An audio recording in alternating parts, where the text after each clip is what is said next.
Hi guys, so try natin mag-withdraw dito sa Fidelity kung mabilis lang, kung nagpapa-withdraw pa sila. So update lang dito about dito sa withdrawal. So may 500 to ako na balance. Click natin itong withdraw. Then, so tignan na natin kung pumasok yung ating withdraw. Saan ba dito? Wait lang guys.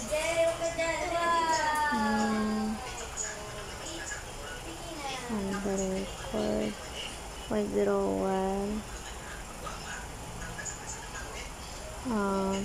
Amount received ay 471, tapos tax 30 pesos, so mababawasan ng 30 pesos. So wait na lang natin dumating yung ating withdraw guys. Sana dumating at nagpipaying pa po sila.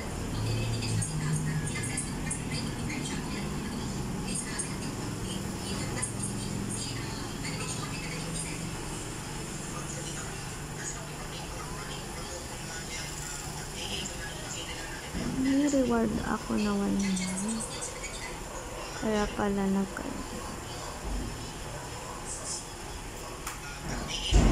tapos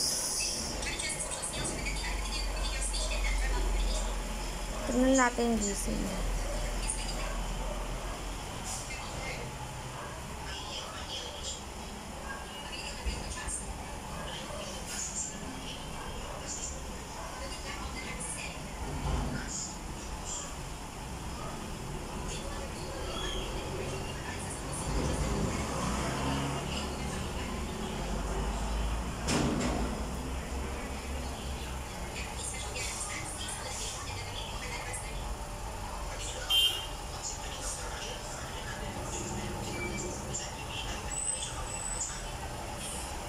Mag-success na kaya to? Wala kasing nakalagay kung success or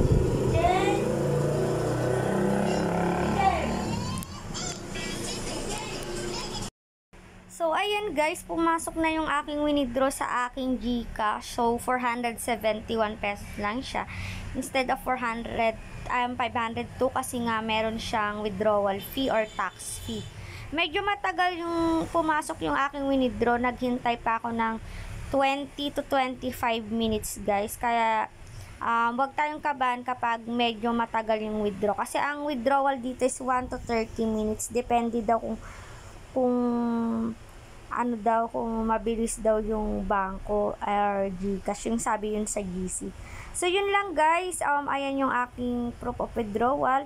Invest what you can afford to lose, and dapat extra money nyo lang yung inyong i-invest dito kasi yung mga ganitong classic platform, hindi natin alam kung kailan mawawala ito. So sa una, paying pa, kaya pag una pa lang ang isang app, isalihan na natin para hindi tayo matalo sa huli. Kasi yung mga nananalo dito is yung mga nauuna sa app. Yun lang yung ano dito guys, yung paraan para kumita tayo. Dapat nauuna tayo at hindi tayo sumasali sa hulihan. So yun lang guys, habang maaga pa, dapat mag-invest na tayo kung gusto nyo yung mga ganitong klaseng platform.